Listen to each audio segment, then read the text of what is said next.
बिल्लाहि मिनश्शैतानिर्रजीम बिस्मिल्लाहिर्रहमानिर्रहीम। अस्सलामु अलैकुम वरहमतुल्लाहि वबरकातुह। आज के सबक में हम अलिफ ज़ायद के हवाले से पढ़ेंगे। ज़ायद अलिफ किसको कहते हैं? रूफ़ मुक़त्तआत के असबाक के बाद ये हमारा सबक है ज़ायद अलिफ। तो अब देखें कि कुरान पाक में बाज़ जगह अलिफ पर गोल दायरा, इस तरह गोल दायरा बना होता है, ऐसे अलिफ को ज़ायद अलिफ कहते हैं। उस अलिफ को पढ़ने या ना पढ़ने की तफसील दर्ज झैल जो है वो बयान की गई है।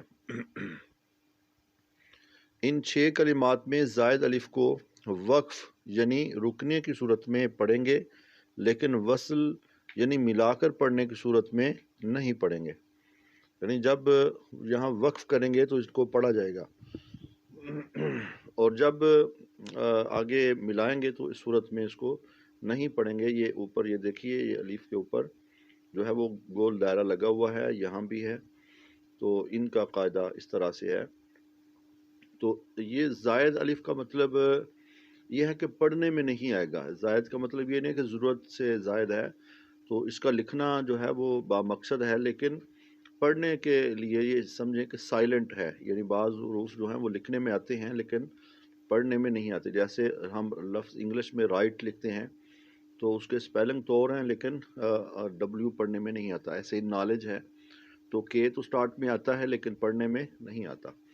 तो बहरहाल यहाँ भी इस तरह ही समझें कि ये लिखने में आएगा लेकिन पढ़ने में नहीं आएगा।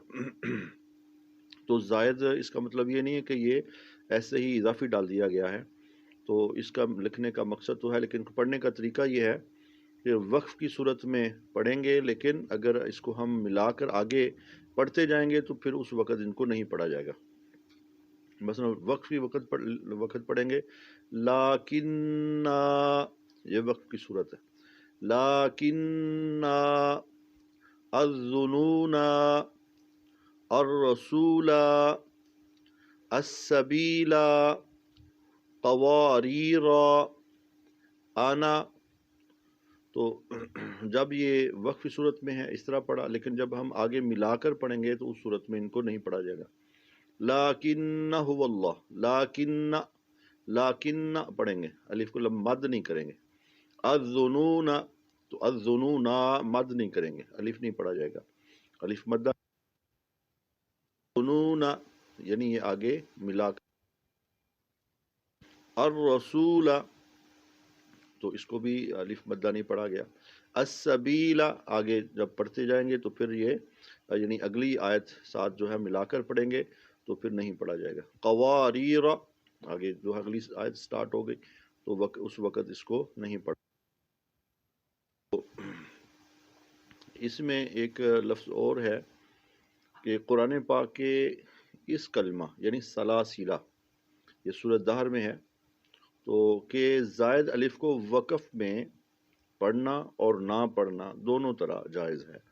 यानी ये लफ्ज़ एक वाहिद लफ्ज़ है सूरत दहर में, ये भी सूरत दहर का लफ्ज़ है और ये भी सूरत दहर में है। तो इस के ऊपर भी ये छोटा सा दायरा लिखा हुआ है। तो वक्फ़ की सूरत में और वसल की सूरत में इसको दोनों तरह, वक्फ़ की सूरत में जो है इसको पढ़ना या ना पढ़ना दोनों तरह जायज़ है। सलासिला भी पढ़ सकते हैं और सलासिला भी वक्फ़ की सूरत में पढ़ सकते हैं, इस एक ही हद तक। तो ये आज का सबक है, इसको स्पेशली गौर से सुन लें क्योंकि ये मखसूस अल्फाज हैं और चंद हैं, तो इनको याद रखें। अल्लाह ताला हमें कुरान और सुन्नत सही पढ़ने की और उस पर अमल करने की तौफीक अता फरमाए। व मा तौफीक इल्ला बिल्लाह। अस्सलामु अलैकुम व रहमतुल्लाहि व बरकातुहू।